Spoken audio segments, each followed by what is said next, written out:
Roberta, mi hai fatto bere un sacco, tutte cose eccezionali che effettivamente ti devo ringraziare per questo percorso eccezionale, direi, bello, intenso, produttivo, diverso dal solito. Però adesso abbiamo parlato di baccalà, il baccalà non l'abbiamo visto. Esatto. E siamo qui con chi, Roberta? Ti presento il presidente dei ristoratori della Confraternita del Baccalà, nonché vicepresidente della Proloco di Sandrigo, Antonio Chemello. Siamo qua non solo per il vino, ma per il baccalà naturalmente. Allora stiamo assaggiando delle specialità riproposte ogni anno, con qualche novità. Vedo che passano qui alle nostre spalle. No, quest'anno stiamo proponendo la pizza con il baccalà, che è una cosa incredibilmente buona e che spero che più di qualche pizzeria, specie nel Vicentino, riproponga ai suoi clienti. Allora noi partiamo da questa cartina che abbiamo alle nostre spalle, che ci fa vedere il percorso del baccalà da dove è arrivato, dall'isola di Rost, no? Esatto, allora diciamo che questa cartina, oltre che far vedere da dove è arrivato il baccalà, sono i miei viaggi. Io 10 anni fa, nel 2007, sono partito in barca a vela per passione non solo della vela ma del baccalà. Sono partito, eccola qua, guarda, per tornare alla pizza con il baccalà.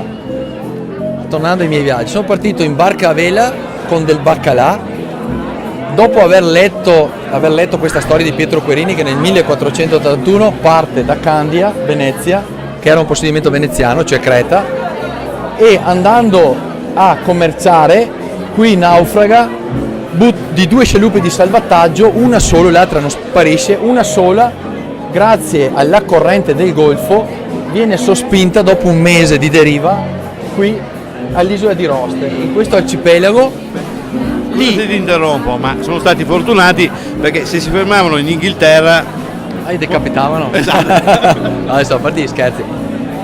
È stato un dramma, però diciamo che nello stesso tempo questo Pietro Querini, questo veneziano, scopre non il merluzzo, perché era già conosciuto, la pesca veniva pescato dai baschi, neanche il baccalao, quello sottosale, ma scopre lo stoccafisso, cioè il merluzzo essiccato qui. Rimane 100 giorni, sono rimasti solo in 11, poi naturalmente deve intraprendere il viaggio di rientro e parte, e dopo 8 mesi di viaggio ritorna a Venezia e qui porta lo stoccafisso che poi si dirama in tutta Italia. Ecco, io come ripeto nel 2007 ho fatto il viaggio in barca a vela, mentre nel 2012 ho fatto il viaggio di ritorno con una 500 gialla e dopo 10.000 km ho portato il mio stoccafisso a Venezia, a Sandrigo e poi a Venezia. Quindi siamo diventati i principali interpreti dello stoccafisso, no? Beh, certo, anche per la qualità migliore, nel senso che noi siamo abituati a dire vogliamo il ragno, che è giusto, è una leggenda perché non esiste la qualità ragno, però diciamo che questa leggenda, se la casalinga o la persona che non sono gli addetti ai lavori intendono per comprare lo stoccafisso migliore, va benissimo chiamarlo ragno, perché poi ce ne sono circa 20 qualità di stoccafisso, quindi diciamo che il ragno per fare il baccalà alla vicentina ci vuole.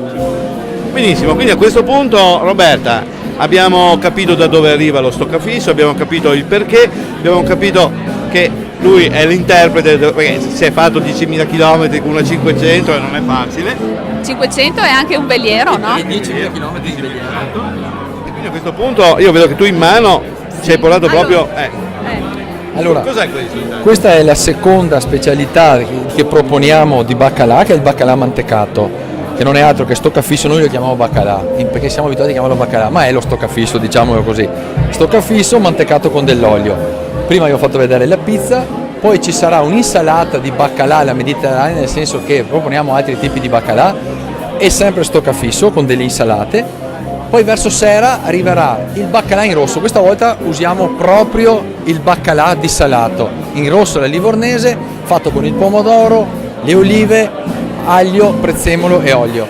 E per finire naturalmente, Sua Maestà verso le 8, il baccalà alla vicentina con polenta per tutti.